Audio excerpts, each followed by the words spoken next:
Le régime algérien veut tout contrôler, il a peur de l'étranger, veut tout contrôler. Donc toutes les personnes qui veulent, tous les opérateurs, toutes les entités qui veulent investir en Algérie, elles doivent être contrôlées. On leur impose un partenaire algérien qui soit majoritaire. Mais les banques digitales, ce n'est pas un secteur stratégique, c'est pas de la souveraineté nationale. Un étranger qui vient en Algérie, il investit pour créer une banque. Il ne menace pas la sécurité nationale. En Algérie, on doit sortir de la peur de l'étranger, de l'obsession du contrôle. Il faut contrôler les investisseurs étrangers par la souveraineté fiscale, pas la souveraineté du capital. Je ne veux pas ton partenaire local. Si les banques algériennes étaient capables de se développer elles-mêmes et d'investir elles-mêmes, et pourquoi n'ont pas elles-mêmes créé les banques digitales? Les plus grands trafiquants en Algérie, c'est pas les étrangers, c'est les Algériens eux-mêmes, c'est les entreprises algériennes elles-mêmes. Une banque en ligne, c'est pas une boîte mail, une banque en ligne, c'est pas ouvrir un compte sur Facebook ou la Twitter ou non. Un investisseur qui n'est même pas maître de son propre investissement, il ne peut pas réussir son investissement en Algérie, c'est pas possible.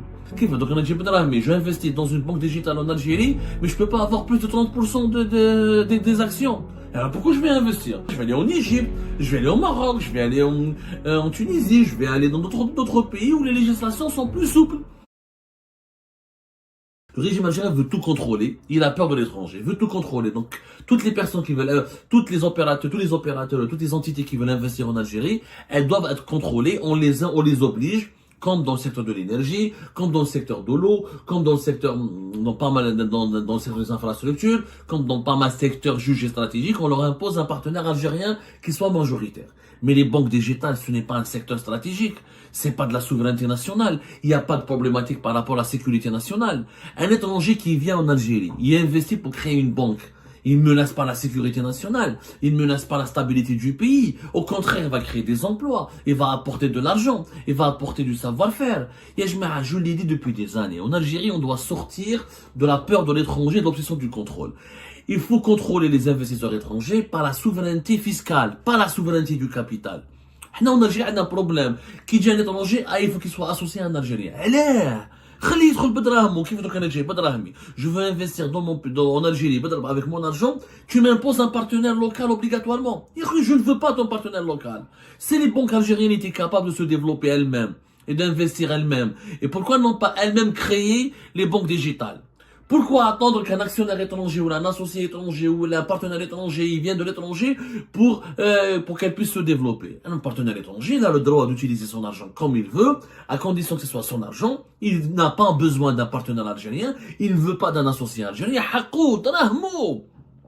Les étrangers, comment tu les contrôles? Par les impôts, par les taxes, par l'administration fiscale. On parle de souveraineté fiscale. Ce n'est pas la souveraineté du capital qui compte, c'est la souveraineté fiscale. Si les capitaux sont tous algériens, où ils ne payent pas d'impôts, où ils ne sont pas bénéficiaires, où ils font de l'évasion fiscale, le fait que cette société soit algérienne et pas étrangère, ça ne veut pas dire qu'elle sera bénéficiaire, qu'elle va créer des emplois, qu'elle va payer les impôts, qu'elle va payer les taxes, qu'elle va permettre au trésor public de s'enrichir. Elle peut tricher, elle peut trafiquer. Les plus grands trafiquants en Algérie, c'est pas les étrangers, c'est les Algériens eux-mêmes, c'est les entreprises algériennes elles-mêmes. Donc arrêtons d'avoir cette obsession, d'avoir peur de l'étranger. À chaque fois que le pays s'ouvre en Algérie, pour une fois, on a attendu 2000, alors qu'on est en retard, on l'a expliqué dans la première émission. En Afrique du Sud, au Kenya, en Égypte, au Nigeria, des startups ont prospéré. Elles ont fait des banques en ligne qui ont plusieurs 6 à 5, voire 7 millions de clients. Elles font des centaines de millions de dollars. Elles gèrent des centaines de millions de dollars de transactions. Mais derrière ces banques-là, on retrouve ou des partenaires étrangers, ou des actionnaires étrangers, ou des fois même 100% c'est des créations 100% d'investisseurs étrangers. Je vous donne un exemple. Alors, je vous le Nigeria.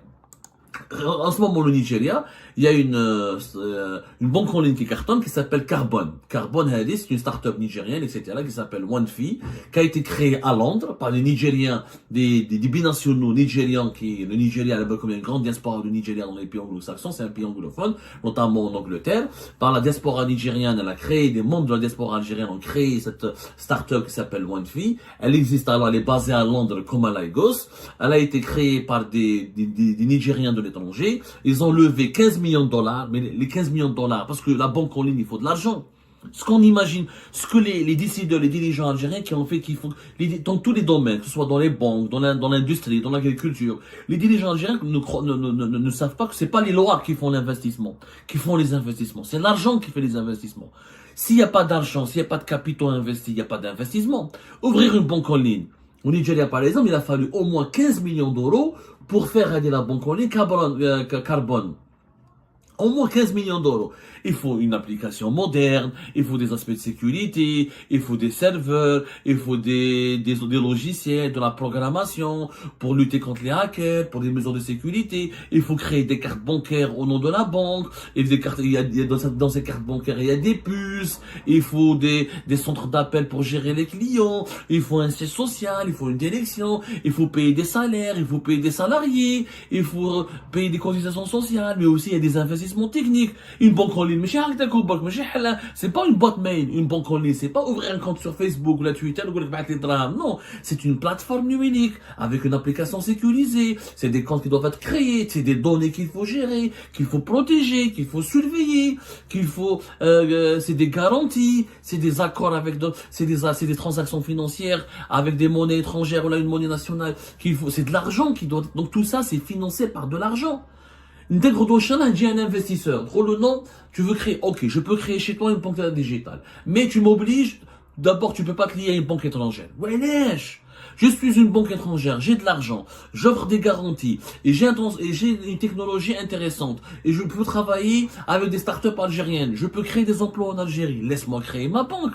Pourquoi Paysera, Revolut ou la N26, qui sont des grandes banques européennes, des banques en ligne, ne pourraient pas investir en Algérie? Pourquoi? Elle devrait être un établissement en algérien. Laisse une banque étrangère, créer une filiale algérienne, Agda, elle met de l'argent, elle met du savoir-faire et tu peux la contrôler. Là, tu la contrôles par l'administration fiscale et tu la contrôles par des protocoles de sécurité. La cybernétique a des protocoles de sécurité. Non, mais monsieur Menhabba ou Dabba, il peut ça dans tous les pays du monde, dans les pays africains, en Égypte, au Nigeria, au Kenya, ou là en Afrique du Sud, les banques en ligne sont surveillées, encadrées. Il y a un régulateur, il y a des banques centrales qui a des services de sécurité spécialisés dans la lutte contre les crimes cybernétiques, qui les surveillent aussi. Donc il n'y a pas de problème. Il faut arrêter. Par exemple, je donne l'exemple au Nigeria. La start-up, la banque en ligne qui s'appelle Carbone, elle a proposé des services bancaires en ligne. En 2021, elle a signé un contrat avec Visa pour émettre des cartes de débit numérique et physique qui sont conformes aux des cartes de paiement internationales. Ça se développe aujourd'hui. Ils ont 659 000 clients et ils ont traité plus de 241 millions d'euros. En plus du Nigeria, Carbone est en train de s'installer au Ghana, au Kenya. Et au Ghana, au Kenya, on leur a pas dit de ne pas venir parce que vous êtes des étrangers, vous êtes des Nigériens. Vous avez de l'argent à investir chez nous, vous avez des technologies à développer chez nous, venez. Et aujourd'hui, la banque nigérienne Carbone, elle veut devenir une banque panafricaine. Elle va être présente au Nigeria, au Ghana, dans plusieurs pays africains et proposer des services financiers en ligne. C'est-à-dire que tous les Africains peuvent ouvrir un compte en ligne, demander, placer de leur argent, recevoir une carte de paiement, devenir comme Revolut, comme N26, comme Paysera qui sont en train de cartonner sur les marchés européens. C'est possible de le faire en Afrique. Le Nigeria n'a pas mis des lois. Ah non, il faut que tu sois associé Carbone. Les autorités du Nigeria n'ont pas imposé à Carbone d'avoir comme actionnaire majoritaire une banque classique qui existe sur le marché du Nigeria. Ça n'a pas de sens. D'où est-ce que va venir l'argent qui va nous permettre de créer des banques digitales? Il va venir essentiellement de l'étranger. Parce que les banques algériennes, si elles avaient déjà une stratégie digitale intéressante, si elles étaient modernes, si elles étaient efficaces et bien gérées, elles auraient créé elles-mêmes leur propre banque digitale. Que la BAD, que la BEA, si elles veulent créer leur propre banque digitale, libre à elles, mais laisser des startups, laisser des opérateurs algériens et étrangers, et aussi des Algériens de l'étranger. Il y a des Algériens non résidents, des Algériens qui ont de l'argent à Londres, à Montréal, à Paris, ou aux États-Unis. Ils veulent investir dans leur pays pour créer des banques digitales. On va les obliger à s'associer avec une banque nationale. Ça n'a pas de sens. Pourquoi? Parce que l'Algérie, on a peur de l'étranger. Pas l'étranger au sens propre. L'étranger au sens figuré et propre. C'est-à-dire que même un Algérien qui vient d'étranger, les autorités algériennes, ils ont peur de lui. Je vais dire, sécurité nationale, souveraineté nationale. La souveraineté, c'est le contrôle fiscal par les impôts, c'est le contrôle par les services de sécurité. Hakidji qui s'installe et crée une entreprise, il obéit à des lois algériennes, la loi qui encadre. T'es pas obligé de lui coller un actionnaire algérien, de lui interdire de ramener un partenaire étranger. Comment on va créer des banques digitales? Il nous faut de l'argent. Qui va nous donner de l'argent? Qui? C'est la BEA, la BNA. C'est des caisses, c'est même pas des banques. C'est des banques arriérées, archaïques. Pour ouvrir un compte bancaire, pour avoir un carnet de chèques, un chéquier, pour avoir une carte bancaire nationale, un pack de débit, Mais j'ai une carte Visa, il faut attendre des semaines et des mois. Alors ouvrez le pays, laissez les étrangers, laissez les agents de l'étranger, arrêtez d'empêcher arrêtez de contrôler les capitaux, contrôlez la fiscalité, les capitaux, la libre circulation des capitaux en Algérie, elle est essentielle. Si on ne laisse pas la libre circulation des capitaux, si les étrangers, si un investisseur étranger ne peut pas venir avec son propre argent, investir avec son propre argent, il vient investir, on lui dit, il est maître de son argent. Un investisseur qui n'est même pas maître de son propre investissement, ne peut pas réussir son investissement en Algérie. C'est pas possible. Et notre objet pour développer notre pays, on a besoin d'attirer des investissements. Et une banque en ligne, c'est des dizaines, c'est entre le 10, 15, voire 20 millions d'euros de développement. C'est une plateforme solide. C'est pas créer une application mobile, c'est pas une application de rencontre, ou là, de chat, c'est une application de service financier. C'est ouvrir un compte, consulter son compte, envoyer des SMS, envoyer des protocoles de sécurité, c'est identifier les clients qui doivent s'inscrire, parce que même un terroriste, il va faire une banque en ligne, oui, c'est des protocoles de sécurité, c'est le filtrage des clients, c'est le contrôle des opérations financières pour lutter contre le blanchiment d'argent, c'est des opérations de contrôle et les services financiers digitaux, c'est aussi de l'investissement. On ne peut pas développer les banques digitales si nous n'avons pas une bourse à Alger. Il faut développer la bourse d'Alger. Il faut développer les services boursiers. Donc, il faut absolument se réveiller. Il faut nous avec l'obsession de contrôler tout. L'État n'est pas là pour contrôler. L'État est là pour réguler. L'État est régulateur, pas contrôleur. Régulateur, c'est-à-dire il fait des lois, il veille sur le respect des lois pour protéger la stabilité et la sécurité du pays. Pas plus. Ne m'impose pas un partenaire, ne m'impose pas de ne pas travailler avec une banque étrangère, ne m'impose pas de ne pas avoir plus de 30%. Donc on a dit, mais je investis dans une banque digitale en Algérie, mais je peux pas avoir plus de 30% des actions. Alors pourquoi je vais investir? Je vais aller au Kenya, je vais aller en Égypte, je vais aller au Maroc, je vais aller en Tunisie, je vais aller dans d'autres pays où les législations sont plus souples. Avec mon propre argent, je peux pas être actionnaire majoritaire de mon projet. Ça n'existe pas. C'est vraiment du sabotage. Donc, quand il y a des bonnes choses dans notre pays, par exemple, quand les dirigeants se réveillent, allez, là c'est le moment, on est très en retard, le Kenya, le Nigeria, l'Afrique du Sud, on a vu, ils sont en train d'avancer, l'Afrique, le paiement mobile se développe, le paiement en ligne se développe, on fait des banques digitales. Mais, quand tu me mets des conditions draconiennes, quand tu me dis, tu peux pas être partenaire d'une banque étrangère. Aucune banque étrangère ne peut pas investir.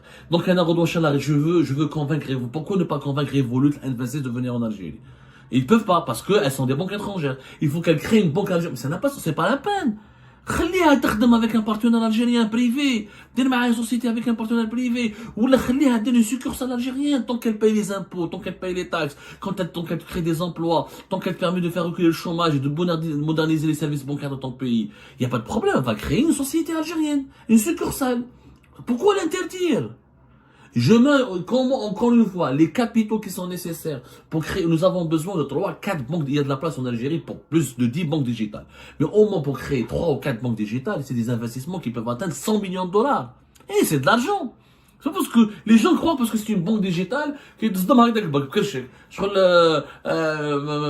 1 million de dinars, tu sais pas avec 1 million de dinars tu vas avoir une banque digitale. C'est des plateformes, c'est des centres d'appel encore une fois, c'est des serveurs, c'est des données qu'il faut protéger, c'est des cartes qu'il faut fabriquer, c'est des accords qu'il faut faire avec les autres banques, c'est des distributeurs automatiques. Est-ce que les banques digitales algériennes vont, d'ailleurs en Algérie, si les banques digitales ne permettent pas à leurs clients de mettre de l'espèce sur leur compte, ça marchera pas parce que nous sommes un pays de cash. Donc il faut créer des points, par exemple, comme dans certains pays en Europe, là en Afrique, où tu peux mettre du cash dans ton compte en banque qui est hébergé ou là, ouvert dans une banque en ligne. C'est toute une organisation, c'est toute une logistique, c'est tout un management qui nécessite des fonds financiers. Mais tu peut-être à partir de zéro et dont la rentabilité n'est pas garantie la première année ou la deuxième année. Il faut 3 ou 4 ans de développement. Donc c'est de l'argent qu'il faut injecter. Si on bloque les capitaux étrangers, si on bloque les capitaux des Algériens de l'étranger, si on veut imposer l'obsession de tout contrôler et si on continue d'avoir peur de l'étranger, on ne pourra jamais se développer. Non dans les banques digitales, ni dans l'industrie, ni dans l'agriculture, ni dans le tourisme. Cette obsession du contrôle, cette peur de l'étranger doit disparaître. Et il faut accepter la liberté de la circulation des capitaux. Il faut accepter que les investisseurs étrangers puissent être maîtres de leur argent et on ne leur impose pas un partenaire local et qu'ils puissent être majoritaires dans leurs propres projets qu'ils veulent développer en Algérie. Si on n'arrive pas à accepter cela, notre pays ne va jamais se développer malheureusement. Et ben voilà les amis, c'était ça. Je vous remercie toutes et tous sans exception comme d'habitude pour avoir suivi la vidéo jusqu'à la fin et toutes nos vidéos. Je vous remercie pour vos commentaires et pour vos réactions. Et n'oubliez pas de nous laisser des commentaires sur le sujet de cette vidéo et aussi de vous abonner à la chaîne si vous n'êtes pas encore abonné.